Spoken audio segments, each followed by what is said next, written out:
مگر تیسرے دن امیر قافلہ نے اس خیال سے کہ سواریاں ختم ہو گئی تو واپسی بھی مشکل ہو جائے گی، ذبح سے منع کر دیا، اور سب لوگوں کے پاس اپنی اپنی۔ کیا آپ نے ہمارا چینل سبسکرائب کر لیا؟ کیونکہ سبسکرائب کرنا ضروری ہے، تبھی تو آپ کو ہماری نیو ویڈیوز ملیں گی۔ سبسکرائب کرنے کے لیے ویڈیو کے نیچے دیے گئے سبسکرائب کے لال بٹن پہ کلک کریں اور ساتھ ہی گھنٹی کے بٹن کو بھی دبا دیں۔ شکریہ۔ اللہم صلی علی محمد وعلی آل محمد کما صلیت علی ابراہیم وعلی آل ابراہیم انک حمید مجید۔ اللہم بارک علی محمد وعلی آل محمد کما بارکت علی ابراہیم وعلی آل ابراہیم انک حمید مجید۔ نبی کریم صلی اللہ علیہ وسلم نے جب رجب 8 ہجری میں سمندر کے کنارے ایک لشکر 300 آدمیوں کا، جن پر حضرت ابو عبیدہ رضی اللہ تعالی عنہ امیر بنائے گئے تھے، انہوں نے بھیجا۔ حضرت اقدس صلی اللہ علیہ وسلم نے ایک تھیلی میں کھجوروں کا توشہ بھی ان کو دیا۔ 15 روز تک ان حضرات کا وہاں قیام رہا اور توشہ ختم ہو گیا۔ حضرت قیس رضی اللہ تعالی عنہ جو اس قافلے میں تھے، مدینہ منورہ میں قیمت ادا کرنے کے وعدے پر قافلے والوں سے اونٹ خرید کر ذبح کرنا شروع کیے، اور 3 اونٹ روزانہ ذبح کیے جاتے۔ مگر تیسرے دن امیر قافلہ نے اس خیال سے کہ سواریاں ختم ہو گئی تو واپسی بھی مشکل ہو جائے گی، ذبح سے منع کر دیا، اور سب لوگوں کے پاس اپنی اپنی جو کچھ کھجوریں موجود تھیں وہ جمع کر کے ایک تھیلی میں رکھ لیں، اور ایک ایک کھجور روزانہ تقسیم فرما دیا کرتے، جس کو چوس کر یہ حضرات پانی پی لیا کرتے تھے، اور رات تک کے لیے یہی کھانا تھا۔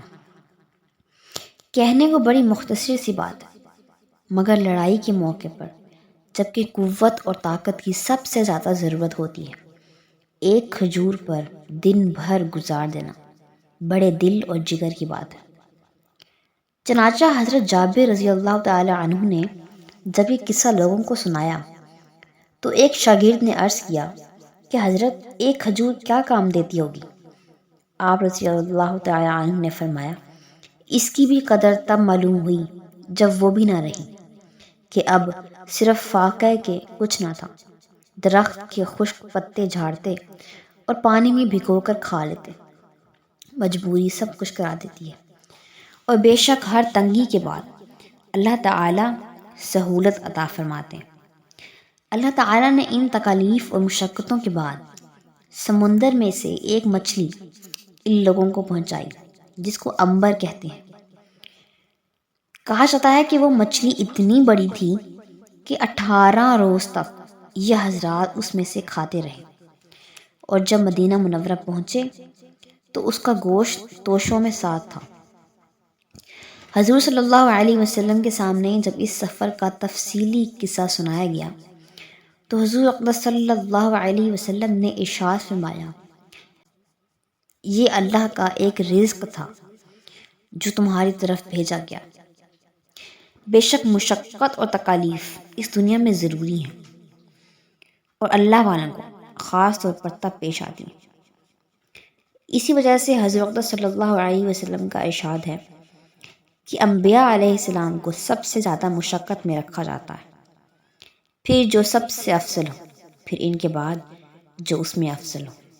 آدمی کی آزمائش اس کی دینی حیثیت کے مطابق ہوتی ہے، اور بے شک ہر مشقت کے بعد اللہ تعالیٰ کی طرف سے اور اس کے فضل و کرم سے سہولت بھی عطا ہوتی ہے۔ غور کریں کہ ان پر کیا گزری، انہوں نے کتنی تکالیف اٹھائی، یہ سب دین ہی کی خاطر تھا۔ اللہ تعالی ہمیں دین کو سمجھنے کی توفیق عطا فرمائے اور اس پر عمل کرنے کی توفیق عطا فرمائے۔ وصلی اللہ علی حبیبہ سیدنا محمد وآلہ وسلم۔